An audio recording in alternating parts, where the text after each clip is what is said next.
Hello aspirants, government job prepare అవుతున్న అందరికీ కోటి ఐఐటీ గైడ్ ఛానల్ నుంచి స్వాగతం అండి. సో రైల్వే నుంచి అయితే మనకి మరొక మంచి నోటిఫికేషన్ అయితే వచ్చిందండి. ఈసారి రైల్వే జూనియర్ ఇంజనీర్ పోస్టులు వచ్చాయండి. సో మరో మంచి నోటిఫికేషన్ వచ్చింది రీసెంట్గానే. ఇది 3వ నోటిఫికేషన్ అండి. సో మనకు ఆల్రెడీ గ్రాడ్యుయేట్ లెవెల్ నోటిఫికేషన్ వచ్చింది, అలానే అండర్ గ్రాడ్యుయేట్ లెవెల్ నోటిఫికేషన్ వచ్చింది. ఇప్పుడు చూస్తే మనకి జూనియర్ ఇంజనీర్ పోస్టులని భర్తీ చేస్తున్నారండి. సో మనకైతే ఇది సొంత రాష్ట్రంలో ఉద్యోగం వస్తుందండి. అంటే మనకి సికింద్రాబాద్ రైల్వే జోన్ ఉంది కదండి. సో సికింద్రాబాద్ రైల్వే జోన్లో వస్తే మనకి మ్యాక్సిమం లైఫ్ టైం పోస్టింగ్ అనేది ఎటువంటి ఇబ్బందులు రాకుండా ఉంటే మ్యాక్సిమం లైఫ్ పోస్టింగ్ అంతా కూడా మనకి సికింద్రాబాద్ జోన్లోనే ఉంటుందండి. అంటే మన సొంత రాష్ట్రం తెలంగాణ లేదా ఆంధ్రాలోనే మనకి లైఫ్ లాంగ్ అనేది మన పోస్టింగ్ వస్తుందండి.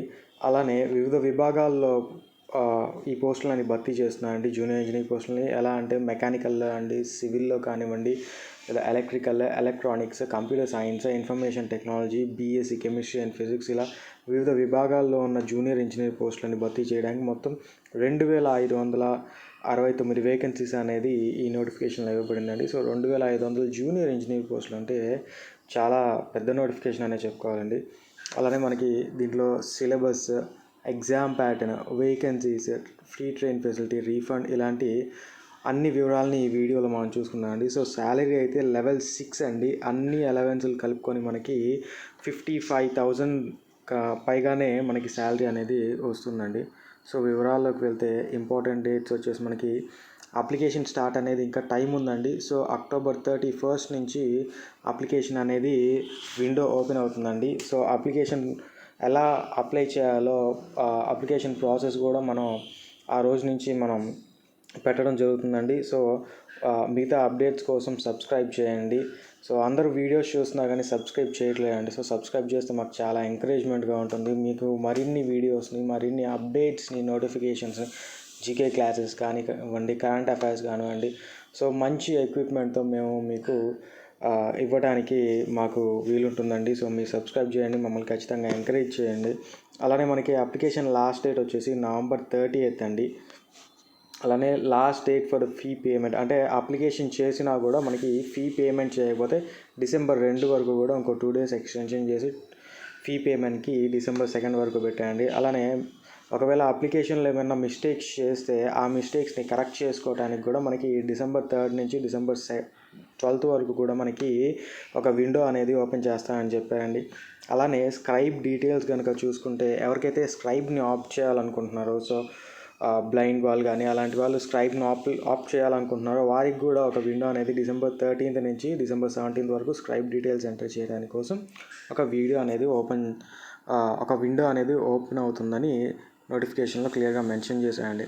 అలానే పోస్ట్ అండ్ వేకెన్సీ డీటెయిల్స్లోకి వెళ్తే కనుక మనం సో జూనియర్ ఇంజనీర్ పోస్టులను భర్తీ చేస్తున్నామండి. అలానే depot material superintendent and chemical and metallurgical assistant పోస్టులను కూడా మనకి భర్తీ చేయడం జరుగుతుందండి వీటిలో. సో ఇలా మనకి ఫిల్ చేస్తున్నామండి. అలానే మనకి శాలరీ విషయానికి వస్తే లెవెల్ 6 అండి. సో లెవెల్ 6లో బేసిక్ పే వచ్చేసి 35,400 అండి. ఇందాక చెప్పుకున్నట్టుగానే అన్ని అలయన్సెస్ కలిపి చేతికి 50,000 to 55,000 అనేది మనకి వస్తుందండి. అలానే మొత్తం వేకెన్సీస్ కూడా ఇందాక చూసుకున్నాం కదండి, 2,569 అండ్ జూనియర్ ఇంజనీర్ వేకెన్సీస్ అంటే ఒక మంచి నోటిఫికేషన్ అనే చెప్పుకోవచ్చు అండి. సో అలానే ఎడ్యుకేషనల్ క్వాలిఫికేషన్స్ విషయానికి వస్తే ఇవి జూనియర్ ఇంజనీర్ పోస్టులు కదండి. వివిధ ఇంజనీరింగ్ విభాగాల్లో, డిగ్రీ విభాగాల్లో వీటిని ఫిల్ చేస్తున్నారు కాబట్టి ఆ ఎడ్యుకేషన్ క్వాలిఫికేషన్ కూడా ఆ డిసిప్లిన్కి సంబంధించి ఉంటుందండి. సో మెకానికల్ వాళ్ళకి మెకానికల్ సబ్జెక్ట్స్, అలానే ఎలక్ట్రికల్ వాళ్ళకి ఎలక్ట్రికల్ డిగ్రీ, ఎలక్ట్రానిక్స్ వాళ్ళకి ఎలక్ట్రానిక్స్ డిగ్రీ, సివిల్ వాళ్ళకి సివిల్, కంప్యూటర్ సైన్స్ వాళ్ళకి కంప్యూటర్ సైన్స్, ఇన్ఫర్మేషన్ టెక్నాలజీ వాళ్ళకి ఐటీ, ఇంజనీరింగ్ సబ్జెక్ట్స్లో డిగ్రీ ఉండాలండి ఎడ్యుకేషనల్ క్వాలిఫికేషన్. అలానే బీఎస్సీ కెమిస్ట్రీ అండ్ ఫిజిక్స్ కూడా ఎలిజిబుల్ అండి. సో ఈ ఎడ్యుకేషనల్ క్వాలిఫికేషన్స్ అయితే ఎవరికైతే ఉన్నాయో వారందరూ ఈ పోస్టులకి అప్లై చేయడానికి ఎలిజిబుల్ అండి. అలానే మనం జోనల్ వేకెన్సీస్ చూసుకుంటే కనుక ఆర్ఆర్బీ సికింద్రాబాద్ అండి. సో మన సొంత రాష్ట్రంలో ఉండే మన వేకెన్సీస్ వచ్చేసి ఆర్ఆర్బీ సికింద్రాబాద్లో ఉన్నాయండి. సో మొత్తం 103 వేకెన్సీస్ ఉన్నాయండి. సో మనకి దగ్గరలో ఉన్న చాలా బోర్డులు, అంటే చాలా ఆర్ఆర్బీ బోర్డుల కంటే కూడా మనకి సికింద్రాబాద్లోనే కొంచెం ఎక్కువగా ఉన్నాయండి. మన సౌత్లో చూసుకుంటే కనుక సో సికింద్రాబాద్లో మీరు చూసుకోవచ్చు అండి, ఒక్కొక్క విభాగానికి సంబంధించి ఒక్కొక్క ఇంజనీరింగ్ డిసిప్లిన్కి సంబంధించి ఎలక్ట్రికల్ కానివ్వండి, ఇంజనీరింగ్ కానివ్వండి, సో వర్క్షాప్, జనరల్ సర్వీసెస్, ఇలా south central railway and ECoR అంటే east coast railway, so I think కోస్తా జిల్లా అండి. సో వాటిలో ఏమేమి వేకెన్సీస్ ఇచ్చారు, క్యాష్ వైజ్ వేకెన్సీస్ అన్నిటిని కూడా మనకి దీంట్లో చూపించడం జరిగిందండి. సో ఎవరైనా చూసుకోవాలనుకుంటే జస్ట్ వీడియోని కొంచెం పాస్ చేసుకోండి. సో టోటల్ వచ్చేసి మనకి ఇక్కడ ఇవ్వబడిందండి. సో 103 వేకెన్సీస్ అనేవి మనకి టోటల్గా ఇవ్వబడ్డాయండి. మంచి వేకెన్సీస్ అనేవి చెప్పుకోవచ్చండి. సో మన సొంత రాష్ట్రంలో 103 వేకెన్సీస్ అంటే చాలా సంవత్సరాల తర్వాత వచ్చిన నోటిఫికేషన్ అని చెప్పుకోవచ్చండి. అలానే ఏజ్ లిమిట్ విషయానికి వస్తే మనకి అన్రిజర్వ్డ్ క్యాండిడేట్స్ అండ్ ఈడబ్ల్యూఎస్ క్యాండిడేట్స్కి 18 to 33 years పెట్టారండి. సో 18 అనేది లోయర్ లిమిట్ అండి, అలానే 33 years అనేది అప్పర్ ఏజ్ లిమిట్ అండి. సో ఓబీసీ క్యాండిడేట్స్కి అండి 3 years రిలాక్సేషన్తో 36 years పెట్టారు. అలానే ఎస్సీ ఎస్టీ క్యాండిడేట్స్కి 5 years రిలాక్సేషన్తో 38 years పెట్టారండి. అలానే persons with disability unreserved and EWS క్యాండిడేట్స్లో కూడా మరలా వారికి కూడా రిజర్వేషన్ని కల్పించి 43 years పెట్టడం జరిగిందండి. పీడబ్ల్యూడీ ఓబీసీ క్యాండిడేట్స్కి అయితే 46 years పెట్టడం జరిగిందండి. అలానే పీడబ్ల్యూడీ ఎస్సీ ఎస్టీ క్యాండిడేట్స్కి అయితే 48 years పెట్టడం జరిగిందండి. అలానే ఎవరైతే మహిళలు డివోర్స్ అయి ఉన్నారో, సపరేట్ అయి ఉన్నారో, విడోస్ ఉన్నారో వారందరూ కూడా మరలా వివాహం చేసుకొని వారికే అండి. సో కండిషన్ మరలా వివాహం చేసుకొని వారికి లో కూడా అన్రిజర్వ్డ్ అండ్ ఈడబ్ల్యూఎస్ కేటగిరీకి 35 years ఇవ్వడం జరిగిందండి. అలానే ఓబీసీకి 38 years ఇవ్వడం జరిగిందండి. అలానే ఎస్సీ ఎస్టీకి 40 years ఇవ్వడం జరిగిందండి. అలానే మనం ఎగ్జామినేషన్ ఫీ చూసుకుంటే కనుక అన్రిజర్వ్డ్, ఈడబ్ల్యూఎస్ అంటే economically weaker sections and OBC other backward class క్యాండిడేట్స్కి 500 rupees అనేది ఫీజు ఇవ్వడం జరిగిందండి. అలానే 400 రిఫండ్ చేస్తామని కూడా అంటున్నారండి. సో రైల్వేలో మాత్రమే మనకి కనపడే కొన్ని పాయింట్స్ అండి ఇవి. సో రీఫండ్ అనే ఫెసిలిటీస్ రైల్వే లాంటి కొన్ని డిపార్ట్మెంట్స్లోనే, కొన్ని నోటిఫికేషన్స్లో మాత్రమే మనకి చూడటానికి దొరుకుతాయండి. అలానే మనకి SC ST, PW, persons with disability, ex service men, EBC, transgender, female and minority క్యాండిడేట్స్కి అయితే 250 rupees మాత్రమేనండి అప్లికేషన్ ఫీ అనేది, అది కూడా ఫుల్ రిఫండ్ చేస్తూ ఉంటున్నాయండి. సో కండిషన్స్ అప్లై అండి. సో బ్యాంకింగ్ ఛార్జెస్ తగ్గించిన తర్వాత, సో ఏవైతే రిఫండ్ చేసేటప్పుడు వారికి ఏవైతే బ్యాంక్ అనేవి ఛార్జెస్ వేసిందో ఆ ఛార్జెస్ని డిడక్షన్ చేసుకొని మనకి రీఫండ్ ఇవ్వడం జరుగుతుందండి. అలానే ఈ రిఫండ్ కేవలం ఎవరైతే అభ్యర్థులు స్టేజ్ 1 ఎగ్జామినేషన్కి అటెండ్ అవుతారో వారికి మాత్రం రీఫండ్ చేస్తారండి. సో ఫీజు కట్టేసి ఎగ్జామినేషన్ రాయకుండా రీఫండ్ రాలేదంటే కుదరదండి. సో ఫీజు కట్టి ఎగ్జామ్కి అటెండ్ అయిన వారికి మాత్రమే ఈ రీఫండ్ అనేది ఇవ్వటం జరుగుతుందండి. అలానే ఫ్రీ ట్రైన్ ఫెసిలిటీ కూడా ఉందండి. సో రైల్వేలో మాత్రమే కనబడే ఇంకొక అడ్వాంటేజ్ అండి ఇది. సో ఎవరైతే ఎస్సీ ఎస్టీ అభ్యర్థులు ఉన్నారో, క్యాండిడేట్స్ ఉన్నారో వారికి మాత్రమే free sleeper class railway pass ఇస్తారని ఇవ్వటం జరిగిందండి. సో వారు అప్లై చేసుకునేటప్పుడు బహుశా అప్లికేషన్ ప్రాసెస్లో మనకి ఇలా ఫ్రీ స్లీపర్ క్లాస్ అనేది ఎస్సీ ఎస్టీ క్యాండిడేట్స్కి ఉంటుందేమో అండి. మనం అప్లికేషన్ ప్రాసెస్ వీడియో చేసినప్పుడు October 31st ఓపెన్ అవుతుంది కదండి. సో అప్పుడు మనం అప్లికేషన్ ప్రాసెస్ వీడియో చేసినప్పుడు దాంట్లో ఎలా అప్లై చేసుకోవాలి, ఈ ఫ్రీ ట్రైన్ ఫెసిలిటీ కూడా మనం చెప్పడం జరుగుతుందండి. సో అప్డేట్స్ కోసం సబ్స్క్రైబ్ చేసుకోండి కోటి సర్టిఫికేట్ ఛానల్ని. అలానే ఈ స్లీపర్ క్లాస్ పాస్ అనేది వారికి ఎలా వస్తుందంటే వాళ్ళకి అడ్మిట్ కార్డు వస్తుంది కదండి. సో ఆ అడ్మిట్ కార్డులోనే వారికి ఫ్రీ ట్రైన్ ట్రావెల్ ఫెసిలిటీ యొక్క రైల్వే పాస్ కూడా ఆ అడ్మిట్ కార్డుతోనే అటాచ్ అయ్యి వస్తుందని కూడా నోటిఫికేషన్లో చెప్పారండి. అలానే ఆ రైల్వే రిజర్వేషన్ బుక్ చేసుకున్నప్పుడు మనకి ఆ సంబంధిత రైల్వే అధికారులు ఉంటారు కదండి. సో వారు ఎస్సీ ఎస్టీనే అని నిరూపించుకోవటానికని వాళ్ళ కమ్యూనిటీ సర్టిఫికేట్ని ఆ సంబంధిత ఆఫీసర్కి చూపించాలి అని చెప్తున్నారండి. సో అది ఫ్రీ ట్రైన్ ఫెసిలిటీ ఎలా అవైల్ చేసుకోవాలో మన అప్లికేషన్ ప్రాసెస్లో ఇంకొంచెం డీటెయిల్గా చెప్పుకుందామండి. అలానే ఎగ్జామినేషన్ ప్యాటర్న్ అండి. సో ఎగ్జామినేషన్ ప్యాటర్న్ మొత్తం వచ్చేసి మనకి స్టేజ్ 1, స్టేజ్ 2 ఎగ్జామినేషన్స్ అండి. ఇవి కంప్యూటర్ బేస్డ్ ఎగ్జామినేషన్స్ అండి ఈ రెండు కూడా. అలా దాని తర్వాత డాక్యుమెంట్ వెరిఫికేషన్ ఉంటుందండి. దాని తర్వాత మెడికల్ ఎగ్జామినేషన్ కూడా ఉంటుందండి. సో మెడికల్ ఎగ్జామినేషన్ ఎందుకంటే వాళ్ళు ఒక పాయింట్ మెన్షన్ చేశారండి. సో ఎవరైతే ఈ జూనియర్ ఇంజనీర్ పోస్ట్లో ఉంటారో వారు అవసరమైతే రైల్వేకి కానీ టెరిటోరియల్ ఆర్మీకి కానీ పనిచేయాల్సి వస్తుందని, సో దానికోసమని మెడికల్ ఎగ్జామినేషన్ ఇచ్చారు అనుకుంటున్నాను అండి. ఆ పాయింట్ అనేది మెన్షన్ చేయడం జరిగింది. అలానే మనం స్టేజ్ 1 విషయానికి వస్తాయండి.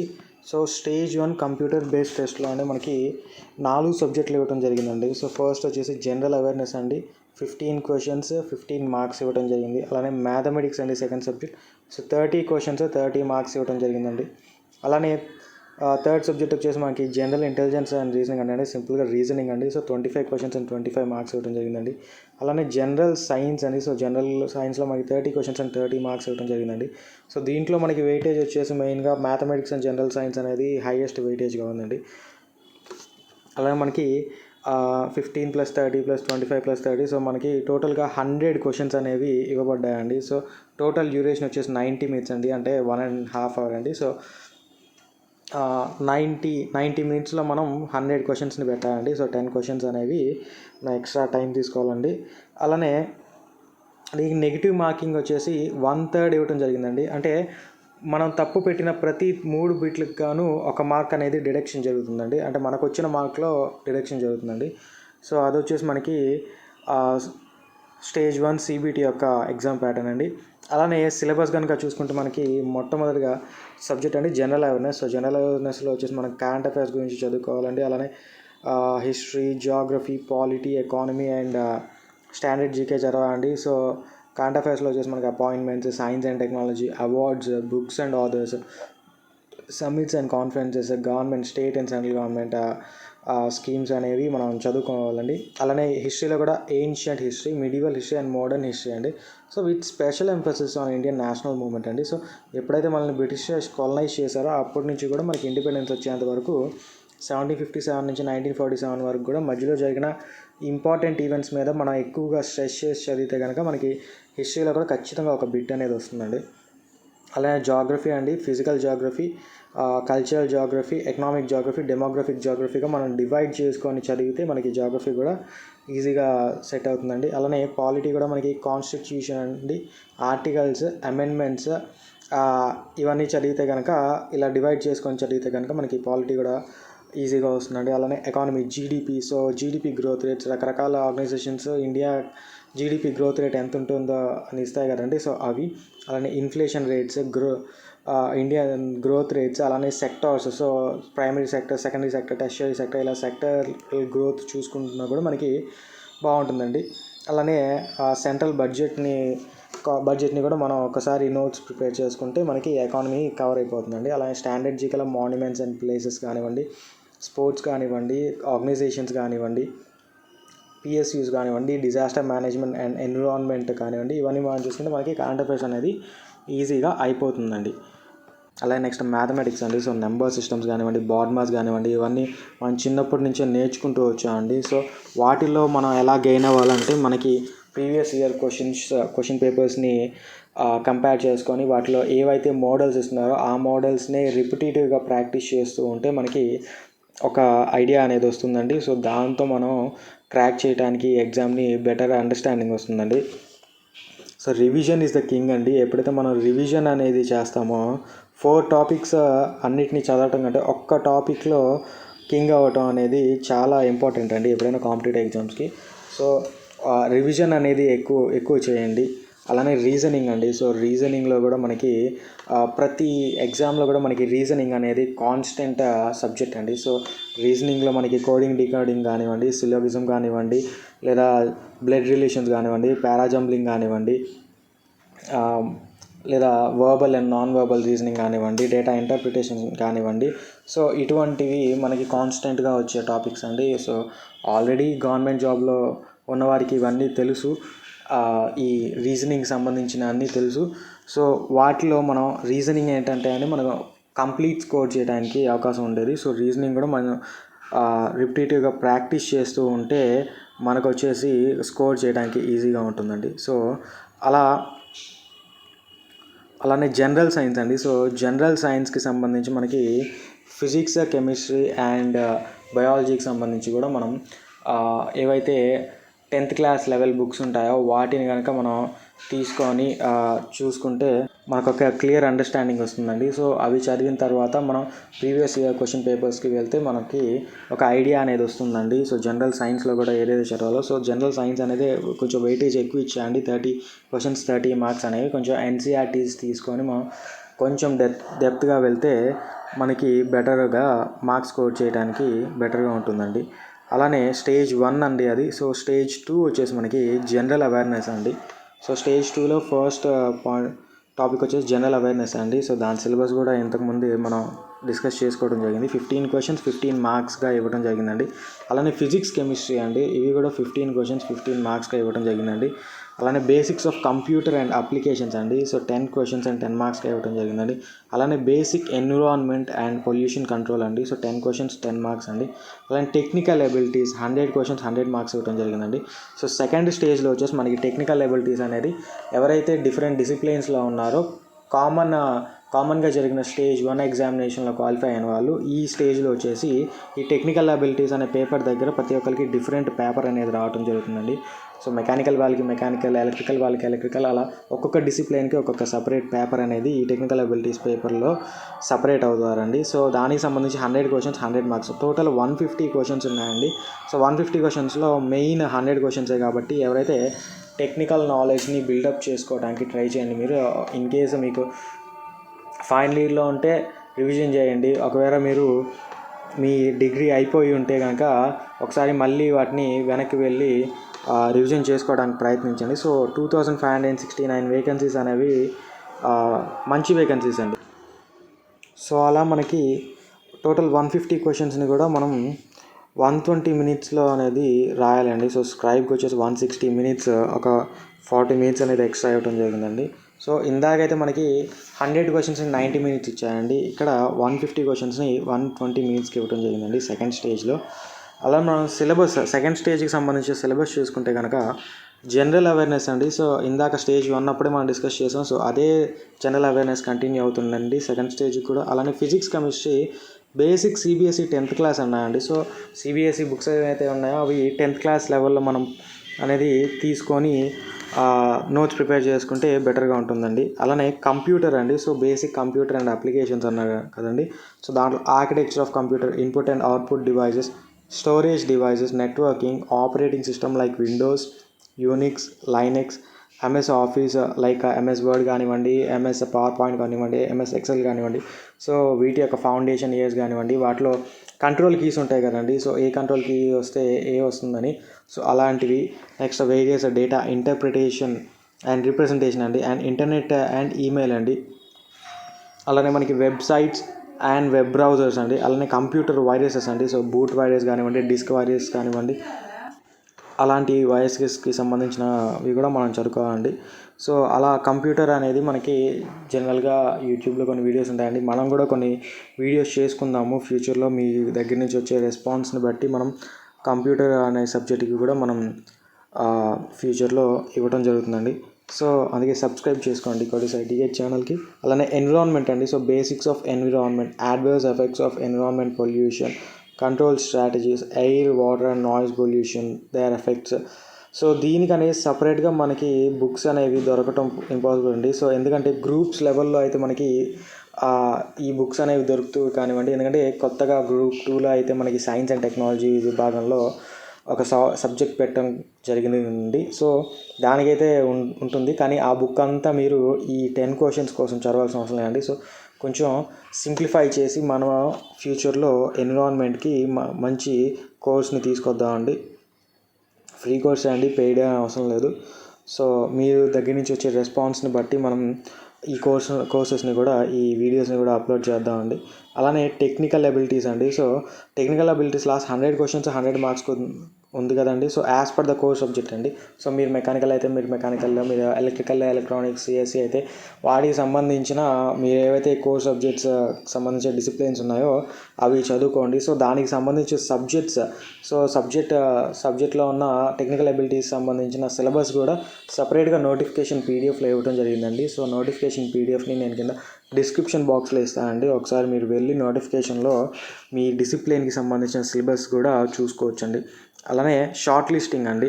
సో ఫస్ట్ స్టేజ్ నుంచి సెకండ్ స్టేజ్కి ఎంతమందిని షార్ట్ లిస్ట్ చేస్తా అంటే 1:15 టైమ్స్ అని నోటిఫికేషన్ ఇవ్వడం జరిగిందండి. సో మనకి రఫ్గా 2569 వేకెన్సీస్ ఉన్నాయి కదండి. ఇంటూ 15 చేస్తే కనుక మనకి 38,535 క్యాండిడేట్స్ అనే వాళ్ళని, సో 38,000 మంది క్యాండిడేట్స్ని దరిదాపులుగా మనకి సెకండ్ స్టేజ్కి అనేది పిలుస్తామండి. సో సెకండ్ స్టేజ్ తర్వాత ఇంకేముంటుందండి, సెకండ్ స్టేజ్లో మనకి మెరిట్ లిస్ట్ వస్తుంది. సో 1:1 వేకెన్సీస్ అండి అవన్నీ. సో డాక్యుమెంట్ వెరిఫికేషన్కి సెకండ్ స్టేజ్ తర్వాత 1:1లో పిలుస్తామన్నానండి. సో 1:1 అంటే ఇంకా ఎన్ని వేకెన్సీస్ ఉన్నాయో అన్ని పోస్టులు అంతమంది పిలుస్తారు కాబట్టి 2569 పీపుల్ని మాత్రమే పిలుస్తామని చెప్పుకోవచ్చండి.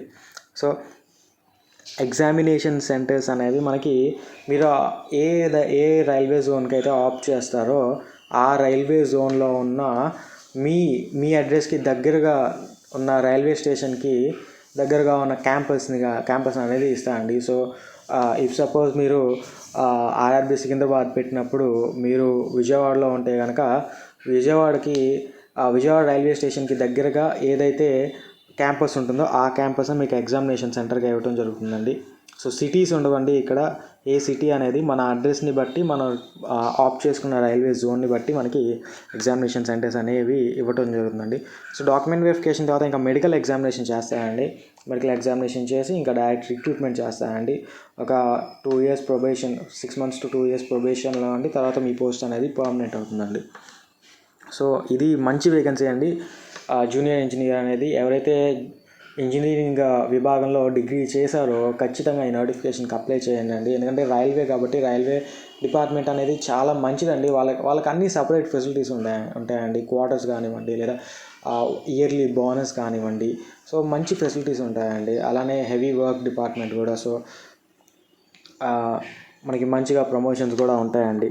సో అంతే అండి ఈ video. So application process video కూడా మనం చేద్దామండి. October 31st మనకి అప్లికేషన్ విండో ఓపెన్ అయిన తర్వాత మనం మొబైల్ వెర్షన్లో అండ్ పీసీ వెర్షన్లో, ల్యాప్టాప్ వెర్షన్లో కూడా మనం అప్లికేషన్ ప్రాసెస్ వీడియో అనేది చేద్దామండి. సో ఎవరైతే అప్లికేషన్ ప్రాసెస్ వీడియో కావాలంటున్నారో సో కామెంట్ సెక్షన్లో అప్లికేషన్ ప్రాసెస్ వీడియో అని కామెంట్ చేయండి. సో మీ దగ్గర నుంచి వచ్చే రెస్పాన్స్ మాకెంతో ముఖ్యం అండి. అదే మాకు ఎంకరేజ్మెంట్గా ఉంటుంది. సో ఈ వీడియో మీకు నచ్చినట్టయితే ఖచ్చితంగా లైక్ చేయండి. వ్యూస్ అయితే చూస్తున్నారు కానీ లైక్ చేయట్లేదండి. సబ్స్క్రైబ్ కూడా చేయట్లేదండి. సో సబ్స్క్రైబర్స్ పెరిగితేనే యూట్యూబ్ ఆల్గోరిథం అనేది ఎక్కువ మందికి ఈ వీడియోని తీసుకువెళ్తుందండి. సో ఖచ్చితంగా మీరు ఈ వీడియో ఇంకా మీకు ఇన్ఫర్మేటివ్గా అనిపిస్తే ఖచ్చితంగా సబ్స్క్రైబ్ చేయండి. మా future updates, application process videos కానివ్వండి, లేదా టాపిక్స్కి సంబంధించిన GK and current affairs classes కానివ్వండి. సో మనమైతే ఫ్రీగా ప్రొవైడ్ చేస్తామండి. ఖచ్చితంగా మీరు లైక్ చేయండి, అలానే షేర్ చేయండి, అలానే సబ్స్క్రైబ్ చేయడం మాత్రం మర్చిపోకండి. సో ఖచ్చితంగా సబ్స్క్రైబ్ చేయండి. సో అంతే అండి. మంచిగా ప్రిపేర్ అవ్వండి. Have a good day. ఇలాంటి మరిన్ని వీడియోస్ కోసం కోతిసర్ ఎడుగైడ్ ని ఫాలో అవ్వండి, లైక్ చేయండి, షేర్ చేయండి, సబ్స్క్రైబ్ చేయండి. ఏ వీడియో మీద మీ అభిప్రాయాన్ని కామెంట్ సెక్షన్ లో తెలపండి. బాయ్.